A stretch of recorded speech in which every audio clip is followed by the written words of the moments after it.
الحمد لله نحمده ونستعينه ونستهديه ونعوذ بالله من شرور أنفسنا ومن سيئات أعمالنا من يهده الله فلا مضل له ومن يضلله فلا هادي له أشهد أن لا إله إلا الله وحده لا شريك له وأشهد أن محمدا عبده ورسوله يا أيها الذين آمنوا اتقوا الله وقولوا قولا سديدا يصلح لكم أعمالكم ويغفر لكم ذنوبكم ومن يطع الله ورسوله فقد فاز فوزا عظيما أما بعد.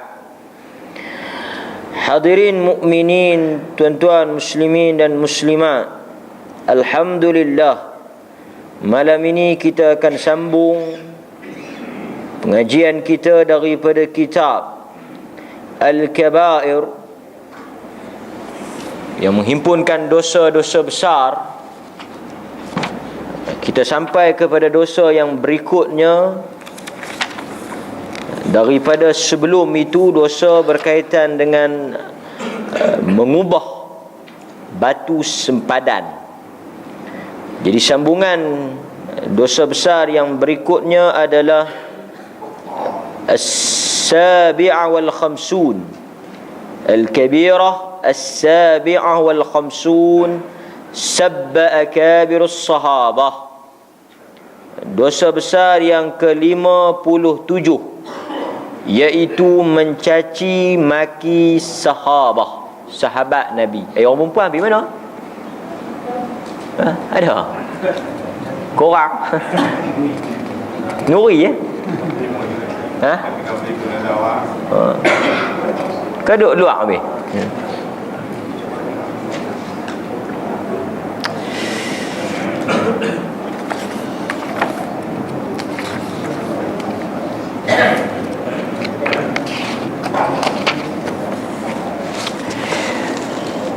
Qala an-nabiy sallallahu alaihi wasallam, daripada Nabi sallallahu alaihi wasallam, innallaha azza wa jalla qala, sesungguhnya Allah subhanahu wa ta'ala berfirman.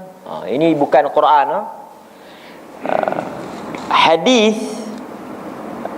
Selalu kita dengar qala an-nabi sallallahu alaihi wasallam, Nabi sallallahu alaihi wasallam berkata, bersabda. Kemudian apa yang Nabi sebut? Itu yang biasa kita dengar. Kadang-kadang kita dengar juga daripada Nabi sallallahu alaihi wasallam, baginda bersabda, Allah berfirman. Ini bukan Quran. Sebab apa benda yang Nabi sebut dalam hadis Allah berfirman disebut dengan istilah hadis qudsi. Hadis qudsi. Apa yang Allah sebut dalam Quran, yang itu kita sebut atau kita panggil dengan Quran lah. Kalam Allah, perkataan Allah. Tapi apa benda yang Nabi sebut, dia kata Allah sebut, tapi tak ada dalam Quran, yang itu kita panggil hadis qudsi. Hadis qudsi ni kata-kata Allah yang tidak ada dalam Quran, tapi dia ada dalam hadis. Disebut dengan istilah hadis qudsi. Ini sedikitlah pengetahuan. Apa kata dia? Apa kata Allah? Qal man 'ada li waliyan faqad adhantuhu bil harb. Hadis riwayat al-Imam al-Bukhari. Kata Nabi, Allah menyebut sesiapa yang memusuhi waliyan, waliku, faqad azantuhu, maka sesungguhnya aku mengisytiharkan perang ke atas mereka.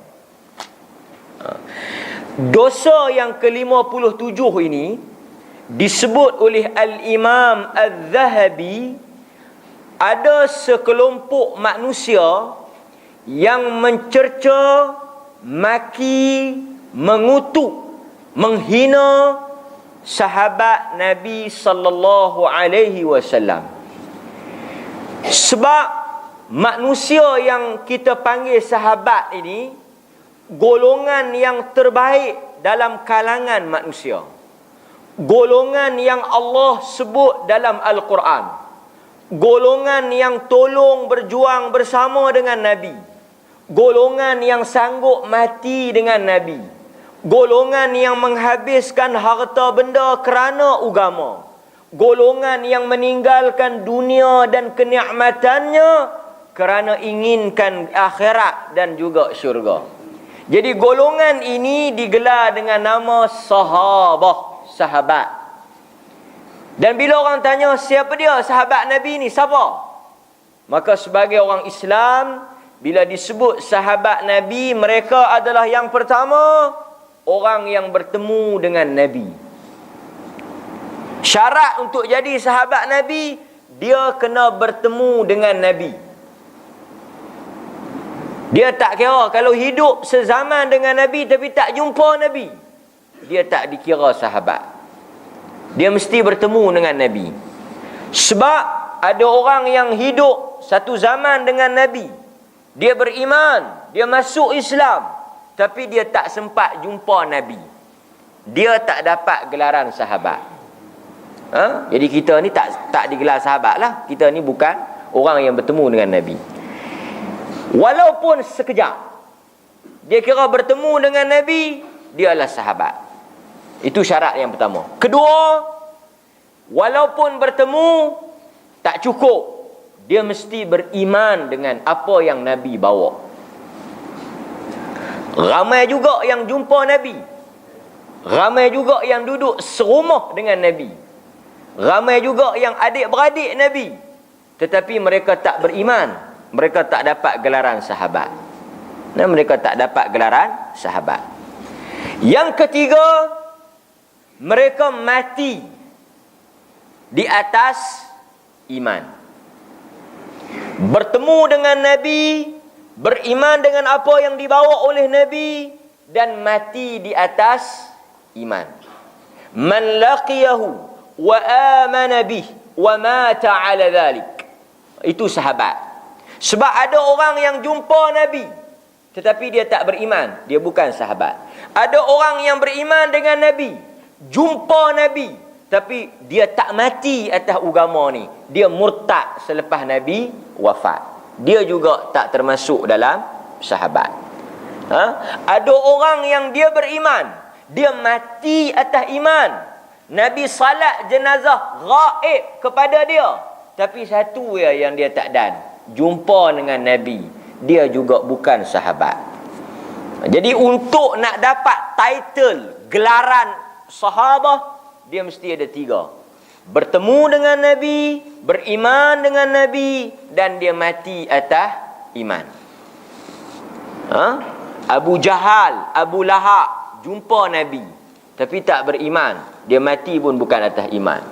Abu Talib bela Nabi, Nabi duduk dengan dia, dia mengasuh Nabi, bagi makan Nabi, duduk satu rumah dengan Nabi, tapi dia tak mati atas agama Nabi dan dia tak ikut apa yang Nabi bawa, dia bukan sahabat Nabi. Ashamah, Najasyi beriman dengan Nabi, mati atas iman, Nabi semayang jenazah ghaib kepada dia, tapi dia tak dan bertemu dengan Nabi SAW, dia juga bukan sahabat. Jadi untuk dapat gelaran sahabat ni, orang ni kena jumpa Nabi. Macam tu juga ada orang yang Nabi sebut nama dia Uwais Al-Qarni, orang yang mustajab doa. Nabi kata dekat sahabat, kalau kamu jumpa dengan Uwais Al-Qarni, kamu suruhlah dia doa pada kamu. Kerana apa yang dia minta kepada Allah, Allah Ta'ala tak akan tolak. Uwais disebut namanya oleh Nabi. Nabi suruh kita jumpa Uwais dan suruh dia doa pada kita, kerana doa Uwais mustajab. Mulut dia masin, Nabi kata. Tapi dia tak jumpa Nabi. Nabi wafat. Abu Bakar naik jadi khalifah. Abu Bakar cari. Siapa dia? Uwais. Manusia apa yang Nabi sebut nama dia mustajab doa? Hebat sangat tang mana dia? Abu Bakar mati tak dan jumpa Uwais. Umar naik ganti Abu Bakar jadi khalifah. Umar cari Uwais. Allah rezekikan Umar untuk jumpa Uwais. Bila Umar jumpa Uwais, Umar tanya, "Anta Uwais? Adakah hang Uwais Al-Qarni yang Nabi sebut nama hang? Yang Nabi kata doa hang mustajab? Yang Nabi kata hang minta apa kat Tuhan, Tuhan tak akan tolak?" Uwais kata, "Mungkin aku." Kan?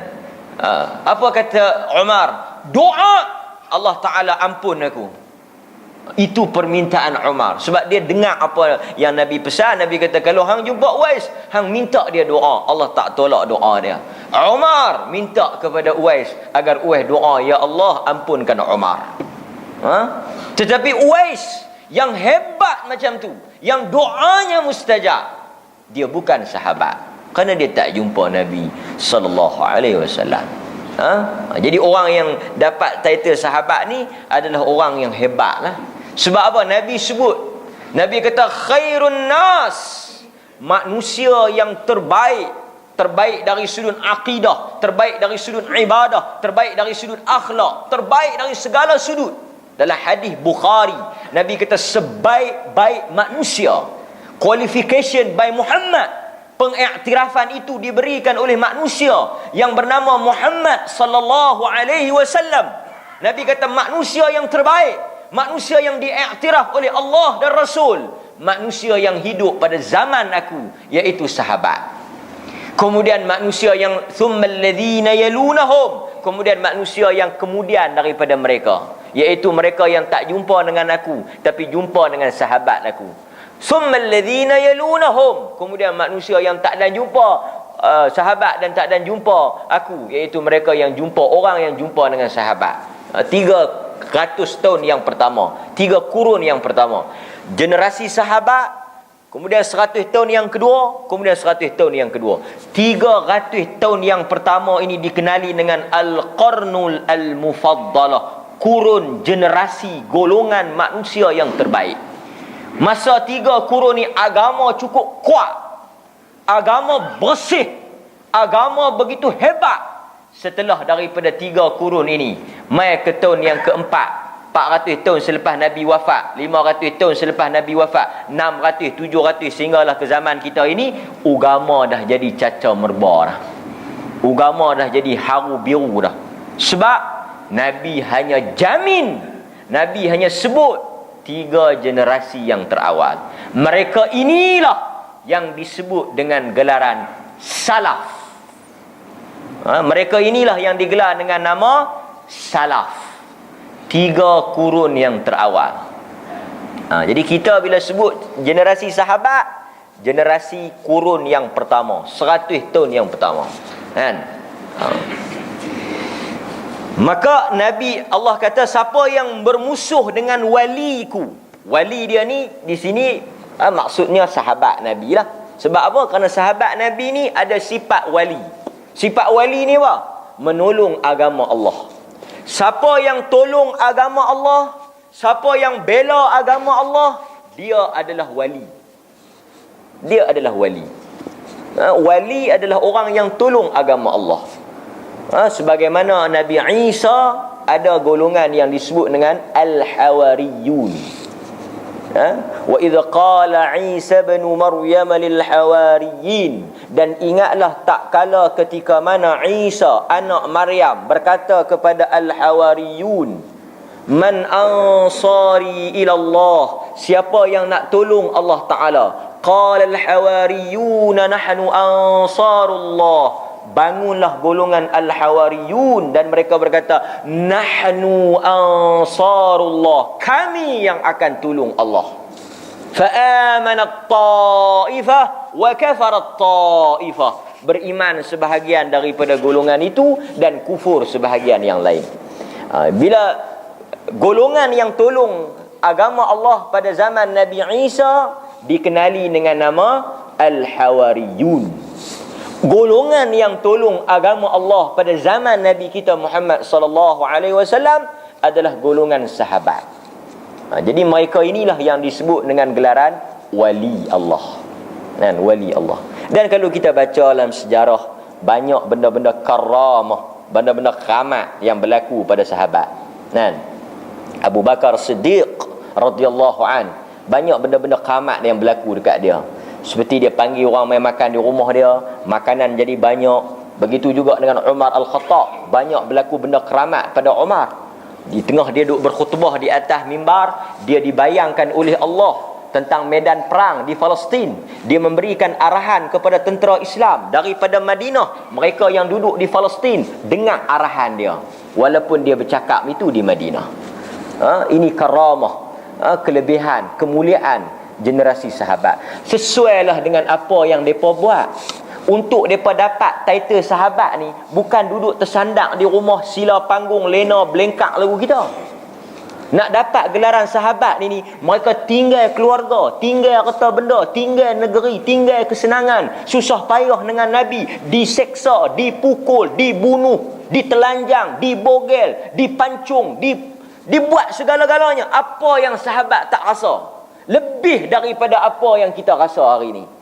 Sehingga kan Allah menyebut dalam surah At-Taubah, ayat yang ke-100, ayat yang mengangkat sahabat. Allah kata apa? Was-sabiqunal awwalun minal muhajirin wal ansar radhiyallahu anhum wa radu'an. Ayat ini yang menyebabkan kita bila sebut nama sahabat, kita disunnahkan untuk menyebut radhiyallahu an. Sebab apa? Sebab Allah menyebut dalam Al-Quran. Dan golongan as-sabiqun, golongan yang awal, awwalun minal muhajirin, golongan muhajirin, golongan sahabat daripada Mekah, wal ansar, golongan sahabat yang duduk di Madinah. Mereka ini disebut apa? Radhiyallahu anhum. Allah sebut dalam Al-Quran, Allah kata Allah redha kepada mereka dan mereka redha kepada Allah. Apa benda lagi yang kita cari dalam dunia ini kalau Tuhan redha dengan kita? Dalam hidup orang beriman ni, tak ada benda yang paling besar, tak ada benda yang paling mahal. Duit ringgit, harta benda ini semua tak ada nilai kalau kita nak banding dengan radhiyallah, keredaan Allah Ta'ala. Kan? Redha Allah. Allah sebut, aku redha kepada mereka dan mereka redha kepada aku. Generasi ini dipanggil dengan generasi sahabat. Tuan-tuan baca kisah sahabat, macam mana mereka hidup dengan Nabi, berjuang dengan Nabi, berperang dengan Nabi. Semua ini kerana Nabi sallallahu alaihi wasallam. Jadi termasuk orang yang berdosa ni, orang yang maki sahabat. Siapa golongan yang maki sahabat ni? Golongan ni terkenal dalam sejarah ada dua.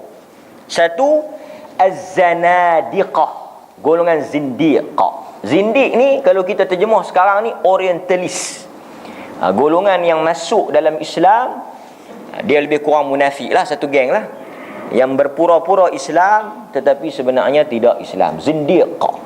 Ini kafir lah, sebenarnya kafir lah, pada hakikatnya kafir.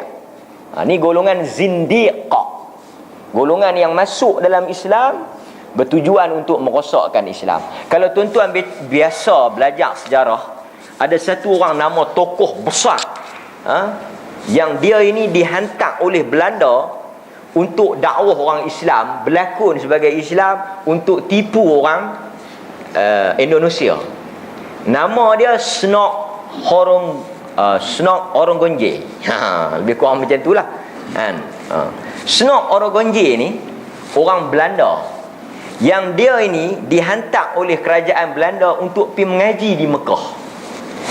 Dan dia ni pergi mengaji, pergi jadi anak murid mufti Mekah ketika itu, Muhammad Zaini Dahlan.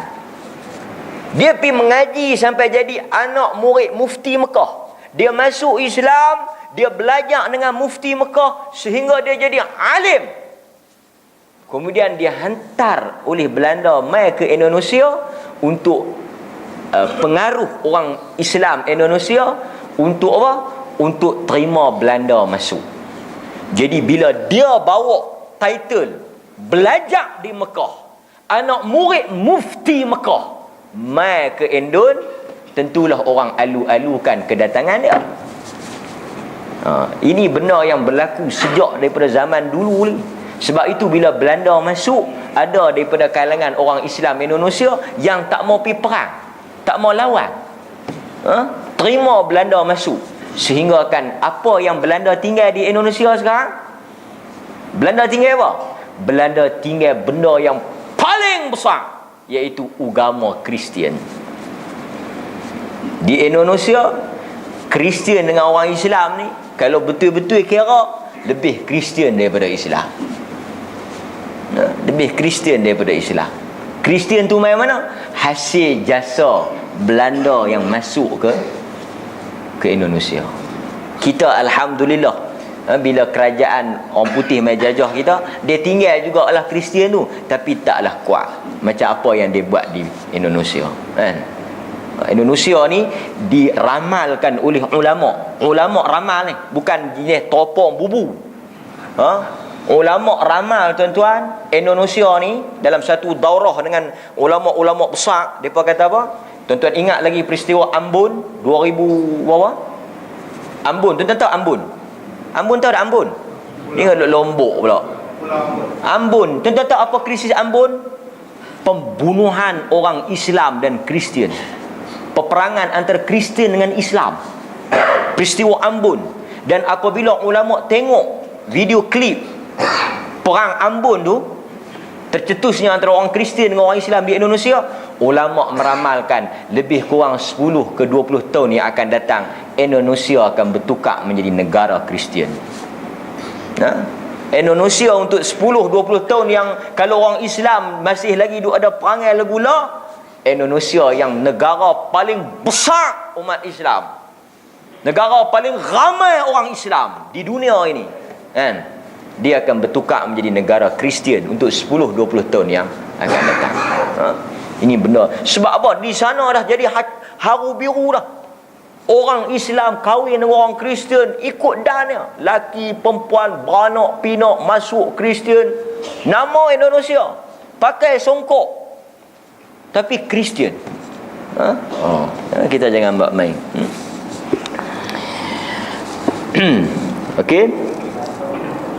Golongan yang kedua, tadi golongan yang pertama golongan zindiq. Golongan zindiq ni yang betul-betul caci sahabat, kan? Kata sahabat ni bohong. Golongan zindiq ni termasuklah golongan anti hadis.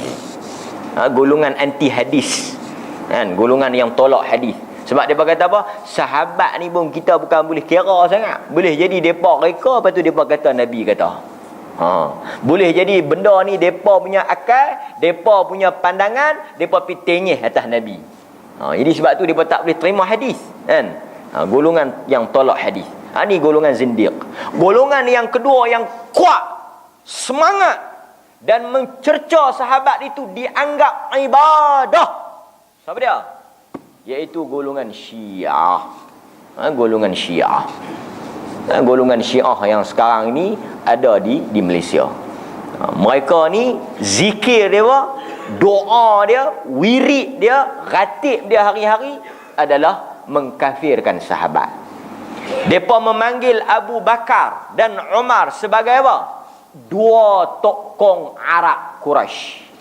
Dia sebut al-jibti wat taghut, asnaman, dua berhala, Abu Bakar dan Umar. Dan Khomeini, tu Khomeini, kenal Khomeini? Khomeini tahu Khomeini kata apa? Khomeini kata siapa yang terima Abu Bakar dan Umar, bila dia sembelih, kita tak boleh makan sembelihan dia. Siapa yang menerima Abu Bakar dan Umar sebagai khalifah, bila dia sembelih, sembelihan dia tak halal untuk kita makan. Apa maksud dia? Maksud dia apa? Siapa yang sembelih kita tak boleh makan? Kafir. Dia mengkafirkan sahabat. Tu Khomeini. Khomeini. Dan antara orang yang cerita tentang Khomeini ni, almarhum Ustaz Harun Taib. Dia terlibat masa awal tu. Khomeini panggil ulama-ulama semua mai bila dia menang lawan Shah Iran. Dia panggil semua ulama-ulama mai di Iran. Dia panggil mai. Masa tu tengah duk semangat lawan Shah Iran. Shah Iran ni memang jahat, tak ada dah. Manusia paling kejam. Kan? Lepas tu dia kalah. Dia jatuh. Siapa yang bagi jatuh? Ketika itu Khamenei. Pasal itu ada orang Melayu buh nama anak dia Khamenei.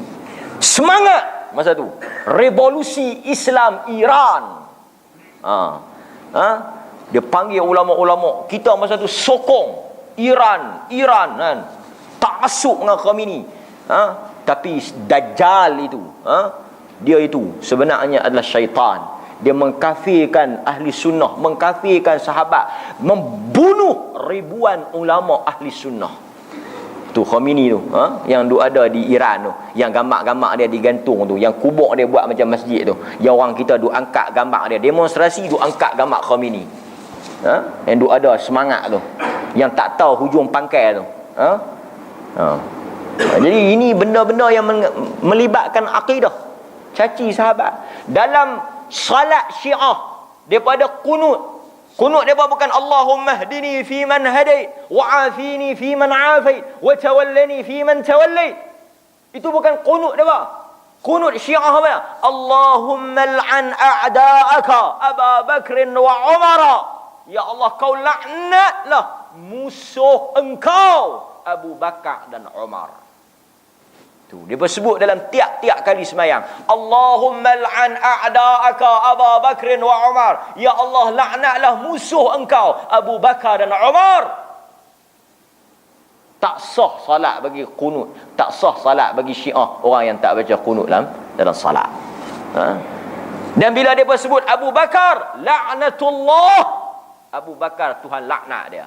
Umar, laknatullah, Allah laknat dia. Kita sebut radhiyallahu an, Allah redha. Depa sebut laknat Allah. Macam mana boleh duduk sekali? Jangan main-main dengan Syiah. Ini golongan yang kedua, yang caci sahabat. Wa qala an-nabiy sallallahu alaihi wasallam, Nabi menyebut dalam hadis yang diriwayatkan oleh al-Imam al-Bukhari dan Muslim, la tasubbu ashabi fawalladhi nafsu Muhammadin biyadihi law anfaqa ahadukum mithla Uhudin dhahaban ma balagha muddan ahadihim wala nisfih. Kata Nabi, janganlah kamu mencaci maki sahabat-sahabat aku. Demi Allah, sekiranya kamu menginfak, mensedekahkan emas sebukit Uhud, maknanya kita bagi emas besar bukit Uhud, kita sedekah emas besar bukit Uhud. Apa kata Nabi? Sedekah yang kamu berikan itu tidak akan sama dengan secupak apa yang sahabat aku bagi. Sahabat Nabi hanya bagi secupak saja, kita bagi besar bukit Uhud. Nabi kata tak sama dari sudut pahala. Ini sahabat. Wa qalat Aisyah radhiyallahu anha, dan Aisyah radhiyallahu anha mengatakan, umiru bil istighfar li ashabi Muhammad fasabbuhum. Kata Aisyah, kami disuruh oleh Nabi untuk memintakan keampunan kepada sahabat Muhammad, tetapi mereka mencela mereka. Aisyah kata ahli sunnah disuruh mendoakan keampunan untuk sahabat Nabi, tetapi Syiah menjadikan sahabat ini sebagai benda untuk dimaki.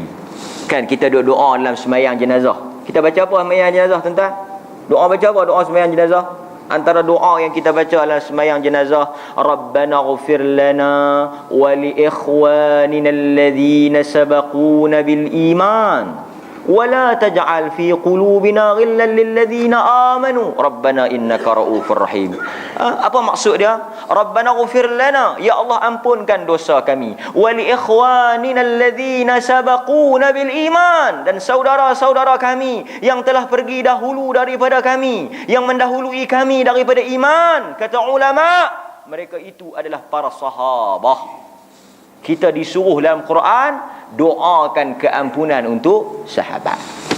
Kan? Kata Nabi SAW, man sabba ashabi fa alaihi la'natullah.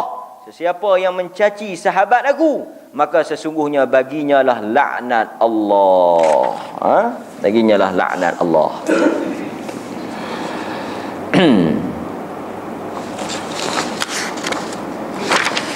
Banyak lagi hadis-hadis yang berkaitan dengan orang yang melaknat sahabat. Jadi kita kalau kita tengok orang yang melaknat sahabat ni tuan-tuan, mereka termasuk daripada orang yang melakukan dosa besar. Tapi kalau mereka ni mengkafirkan sahabat, dalam arti kata depa tahu kata salah. Orang yang dia tersilap kata kat sahabat, kemudian bila kita bagi tahu kata benda ni salah, dia bertaubat, dia berdosa besar. Tapi kalau kita bagi tahu haram hukum maki sahabat, dia maki juga. Ulama ahli sunnah menyatakan dia terkeluar daripada Islam. Mencaci sahabat termasuk dalam perkara yang membatalkan Islam. Kita jangan buat main. Yang seterusnya, al-kabirah al-thaminah wal-khamsun, dosa besar yang ke-58, sabbul ansar radhiyallahu anhum fil jumlah, mencaci golongan ansar yang Allah redha kepada mereka. Ini salah satu benda yang samalah. Tadi mencaci sahabat secara umum, yang ni khusus mencaci golongan ansar. Mencaci golongan ansar. Kita tak perlu ulahlah kerana benda yang sama. Al-kabirah at-tasi'ah wal khamsun, dosa besar yang ke-59, man da'a ila dalalah aw sanna sunnatan sayyi'ah, dosa besar yang ke-59 iaitu dilaknatnya orang yang menunjukkan kepada orang lain sesuatu kesesatan ataupun mengajar sesuatu yang dosa. Ini dosa besar yang ke-59. Siapa dia? Golongan yang mengajar, golongan yang menunjukkan amalan yang buruk. Dia mengajar atau dia menunjukkan sesuatu yang tak betul lah. Sebagaimana hadis Nabi, man da'a ila dhalalah, sesiapa yang menyeru, menyuruh ataupun menunjukkan seseorang itu kepada kesesatan, kemaksiatan, kana alaihi minal ithim mithlu athama man tabi'ahu la yanqus dhalik min athamihim syai'a. Apa dia? Siapa-siapa yang tunjuk, ajak, bagi tahu sesuatu benda yang sesat, tak betul, salah, haram, maksiat, orang tu ikut. Ada orang ikut, ada orang buat kerana dia. Apa kata Nabi? Orang yang ajar itu menanggung dan menerima dosa sama sebagaimana orang yang buat tanpa dikurangkan walaupun sedikit. Kan? Kita duk cerita sampai orang duk syok nak buat. Kita pergi duk buat satu benda yang orang boleh belajar, benda tu tak betul. Kan? Kita ajak kita macam mana nak buka tabung ni, tak payah kata. Kan? Kita kata buang skru ni, pulah yang ni. Kita tak curi, tapi dia belajar cara curi itu daripada kita boleh sama. Kita ajak orang buat tak betul, kita pun boleh sama. Termasuk golongan yang paling besar sekali, golongan mak bapak. Mak bapak. Dia ajak benda yang tak betul, dia tanggung apa yang tak betul. Sebab mak bapak ni, dia mengajak benda yang paling banyak pada anak-anak dia. Paling mudah untuk anak-anak belajar adalah daripada mak bapak. Kalau mak bapak dia sepak botol keluar mai pala ni, dia pun nanti kan keluar pala ni. Lepas tu kita pula pandai, "Hoi, duk cakap kotor apa?" Dia tak akan dengar kotor tu melainkan daripada mulut yang kotor. Orang Melayu memang pandai dalam bab ni. Dia buat peribahasa yang cukup tepat. Kan? Bagaimana bapak, demikianlah anak. Di mana tumpahnya kuah, tak di mana ke mana tumpahnya kuah kalau tidak ke nasi. Semua itu menggambarkan bahawa mak bapak ni dia akan tanggung saham benda yang tak betul yang dia tunjuk sebagai contoh. Sebab ajak ni dia bukan gaduh buat kelas, dia tunjuk anak tengok, belajar, dia dapat. Kan? Ada pak mak ajak pakau dekat anak. Ajak main pakau, ajak main pancung. Saya duk tahu pancung ni main palapai ke? Maju. Ajak. Dia kata nak bagi main pandai matematik, banyak benda lagi nak ajak matematik. Banyak benda anak-anak belajar daripada mak bapak. Kalau mak bapak jenis masuk rumah tak bagi salam, anak tak akan bagi salam. Semua tu mai daripada mak bapak. Juga Nabi sebut man sanna sunnatan. Sebab tu bila kita buat dosa, kita jangan cerita ke orang. Dia kata aku ni dulu hero, bok masuk dadah UPP pun tak tahu. Lagu mana? Aku tak mau lah nak buat. Tak apa lah, cerita kat kami. Aku cerita ya kat hampa, tapi aku tak buat dah. Boleh. Boleh, kita akan boleh. Sebab itu Nabi kata kullu ummati mu'afin. Semua umat aku yang buat dosa Tuhan ampun. Illa, melainkan, kecuali muhajir, orang yang cerita apa yang dia buat. Hadis ini satu anjuran untuk kita diam di atas apa yang kita buat.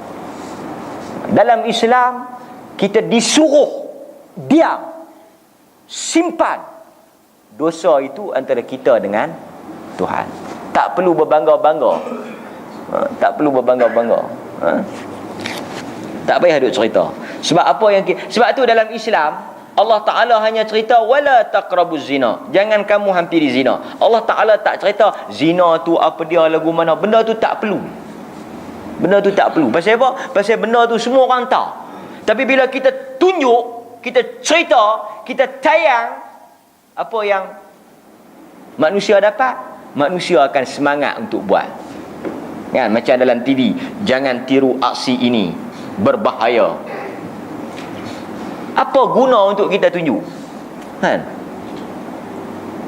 Adakah orang baca, orang akan ikut? Jangan buat. Orang akan buat. Sebab benda tu dilarang. Benda yang larang ni orang akan buat. Sebab tu dalam Islam, bila dia cerita benda yang salah, dia habaq kata salah. Dia tak cerita benda tu apa. Kan? Mencuri kerak tangan, dia tak cerita lagu mana nak mencuri itu apa. Tak perlu tunjuk. Kan? Tak perlu tunjuk. Nabi kata man sanna sunnatan sayyi'ah, siapa yang tunjuk sesuatu yang buruk, kana alaihi wizruha, maka baginya lah dosa. Wa wizrun man amila biha, dan dosa orang yang melakukannya. Maknanya siapa yang tunjuk sesuatu yang jahat, orang ikut, dia dapat sebagaimana yang orang tu buat. Sebab dia yang ajar.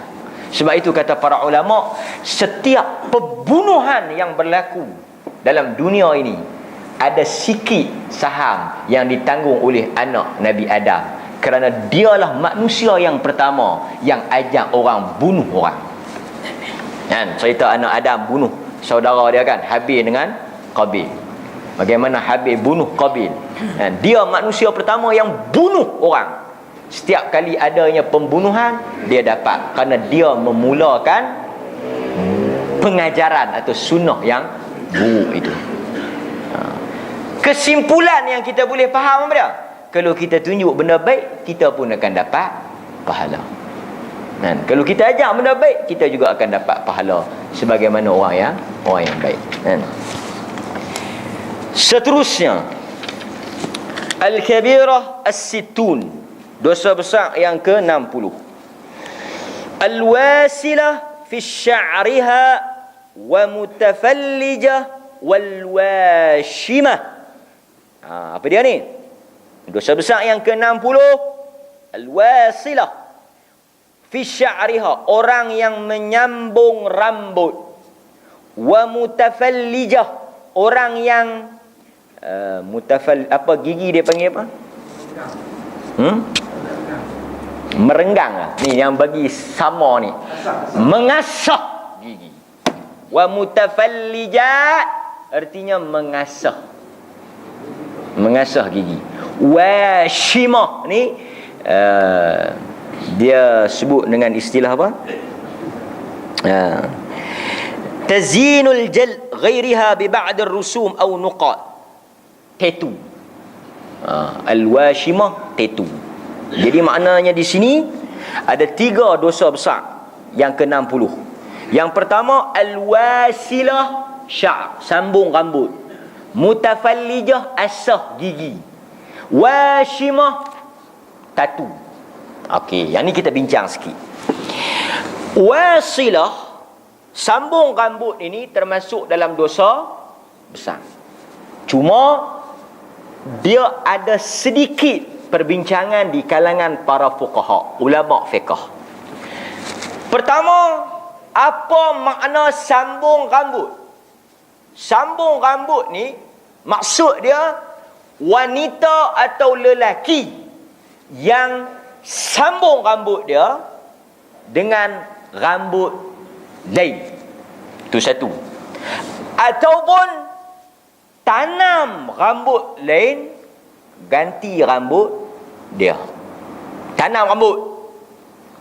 Itu satu.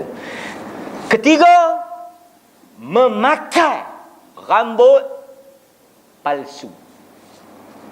Ataupun macam hakim British tu, dia panggil apa? Wig. Rambut tok tu. Itu pun masuk dalam menyambung rambut, memakai rambut palsu. Jadi ini semua termasuk daripada maksud sambung rambut. Hukum haram, dosa besar. Di zaman Rasulullah ada seorang wanita, mak, dia datang bertemu dengan Nabi sallallahu alaihi wasallam, kan? Dia kata apa? Dia kata anak dia rambut tak berapa nak elok dan nak menikah. Disebut dalam hadis diriwayatkan oleh Imam Al-Bukhari. Jadi boleh tak kalau dia buat al-wasilah wal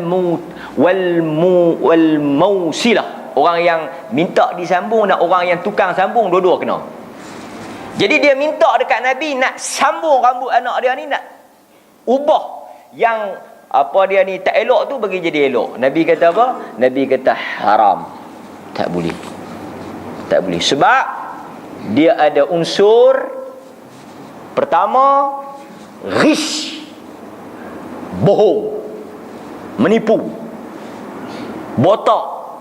Bila mai tengok tak sangga bersanggui, malam pertama terkejut.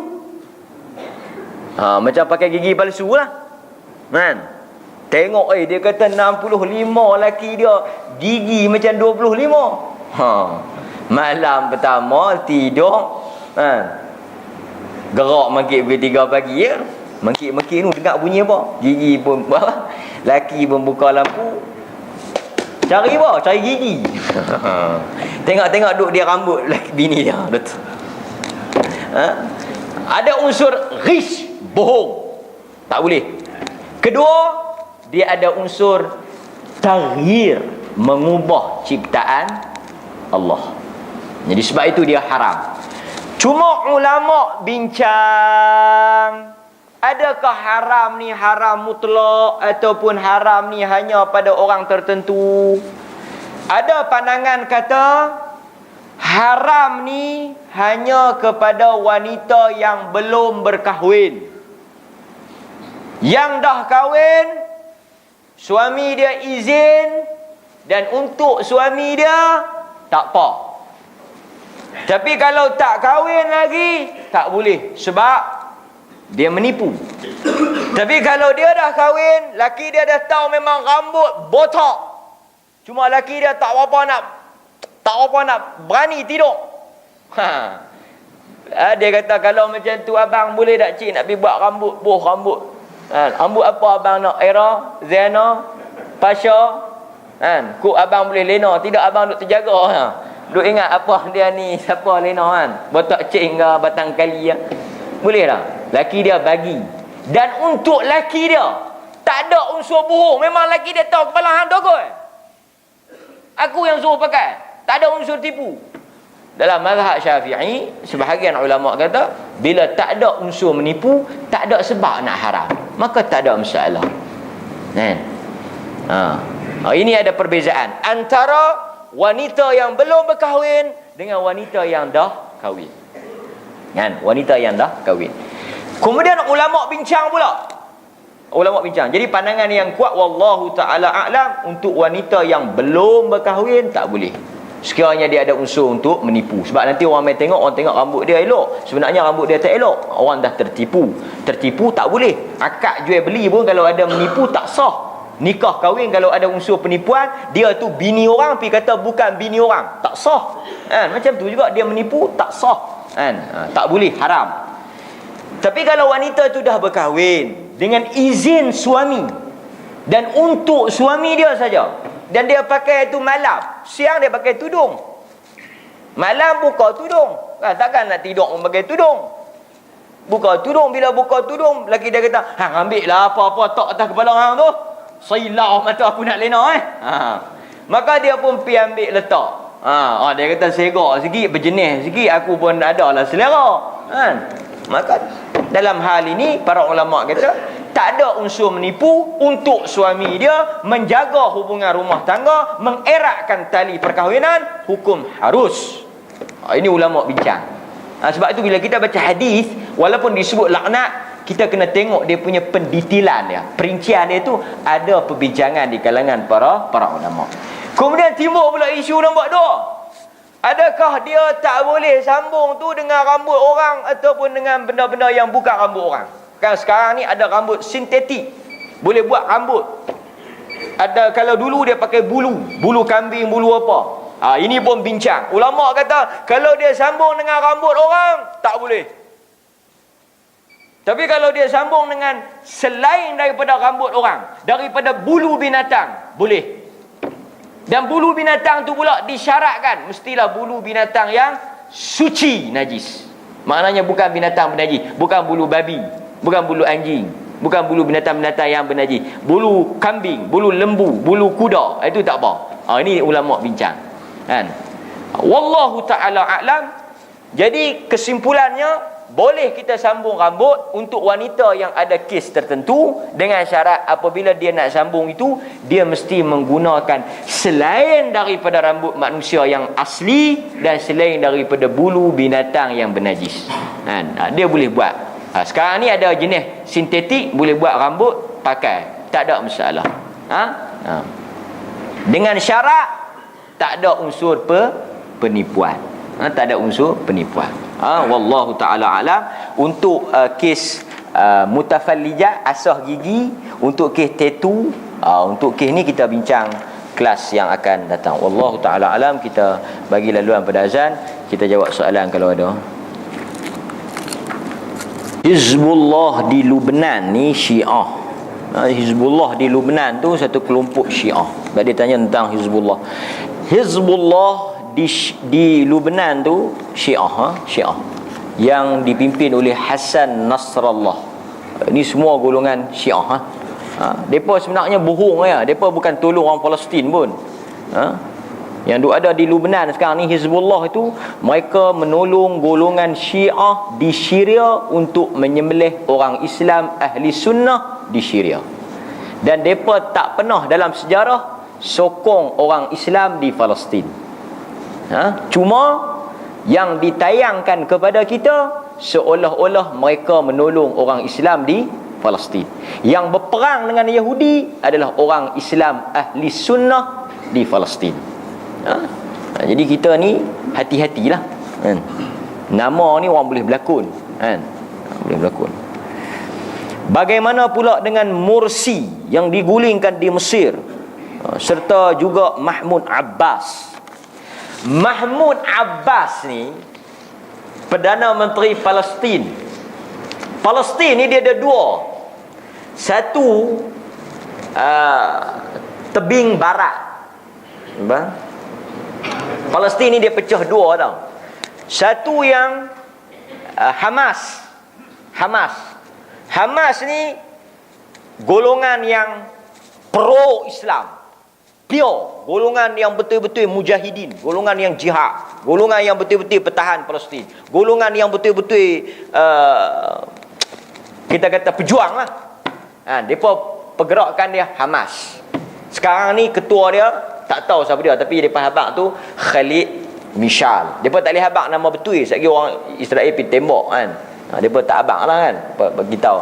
Yang Perdana Menteri dia Ismail Haniyeh tu geng-geng Hamas lah yang duk berperang kan. Depa ni duduk di tempat dekat dengan Aqsa tu. Depa ni betul pejuang kan.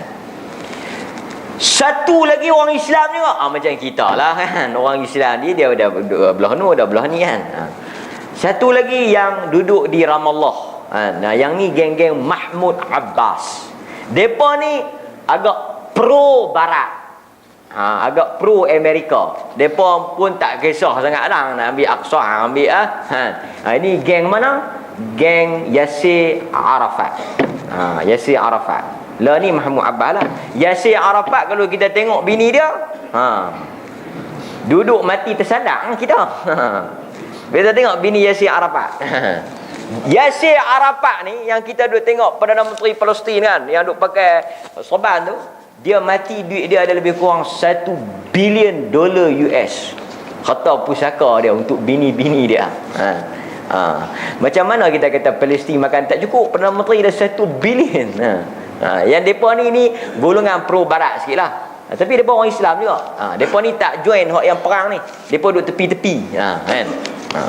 Itu Mahmud Abbas. Orang Islam lah. Kan? Morsi. Ni Morsi ni orang Islam ahli sunnah. Yang jadi presiden Mesir. Sekarang ni tuan-tuan kita tengok orang putih main kita sikit ya. 239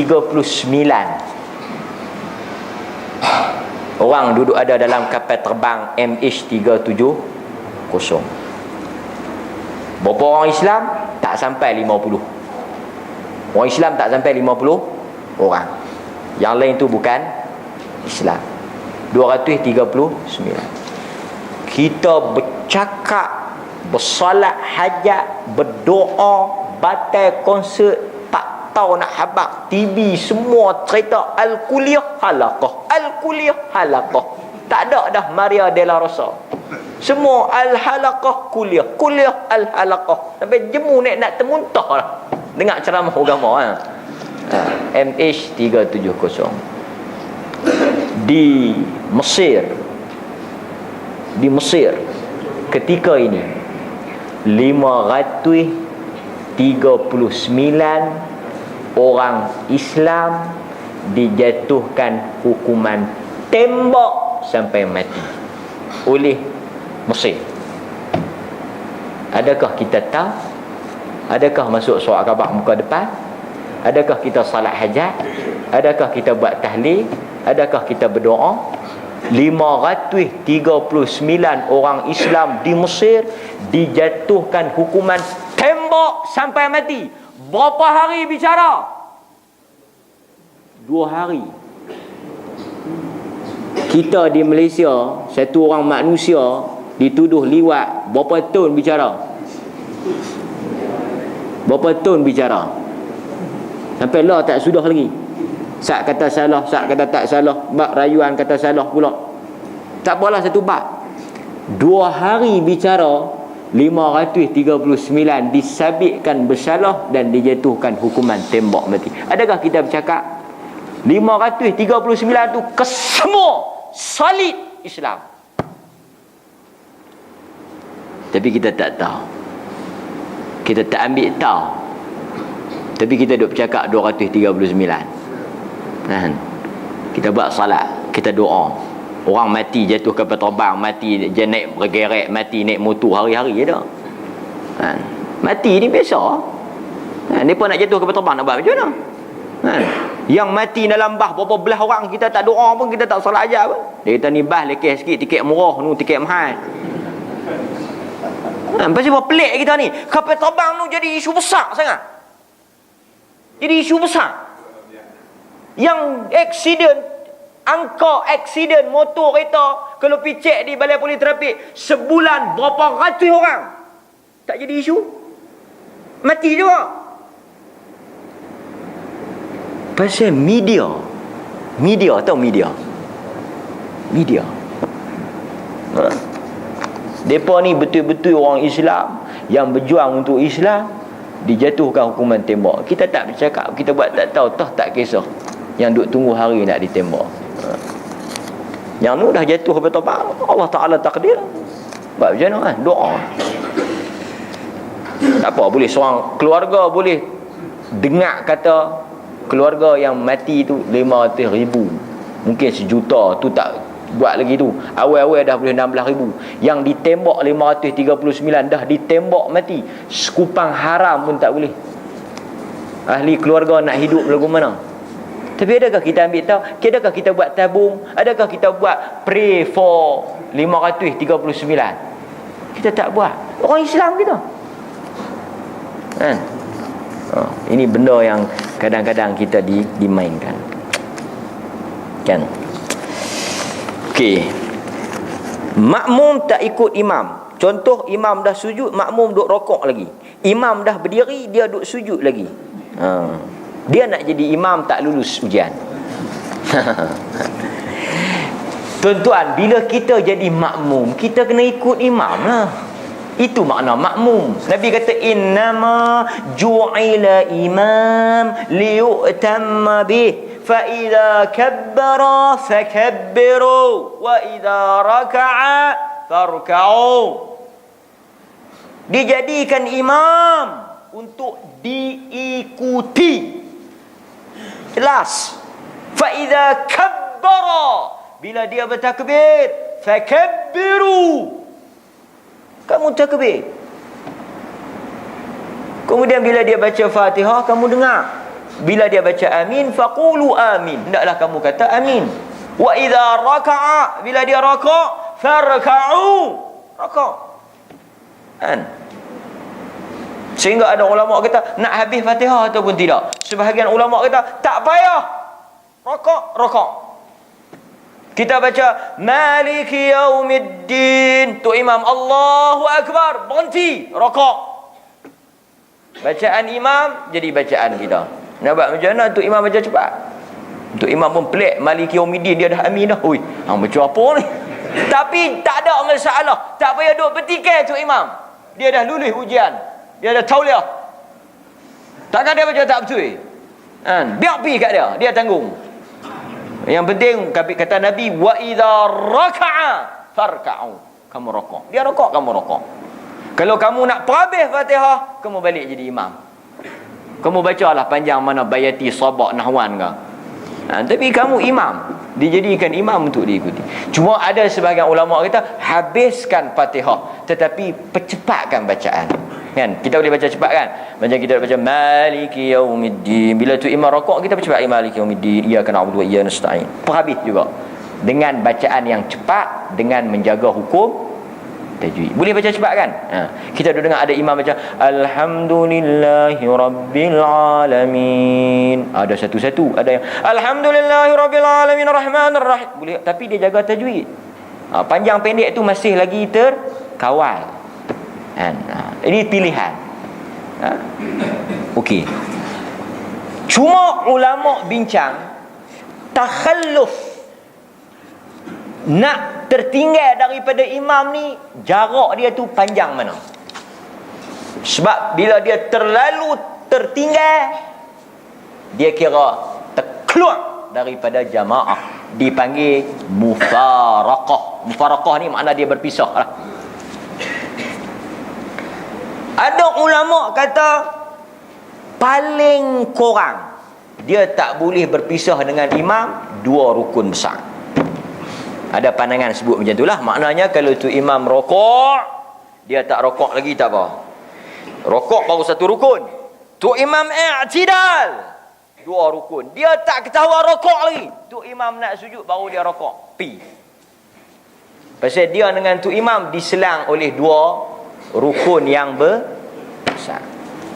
Kan? Mungkin pasal tu imam ni tak boleh pakai. Tak boleh.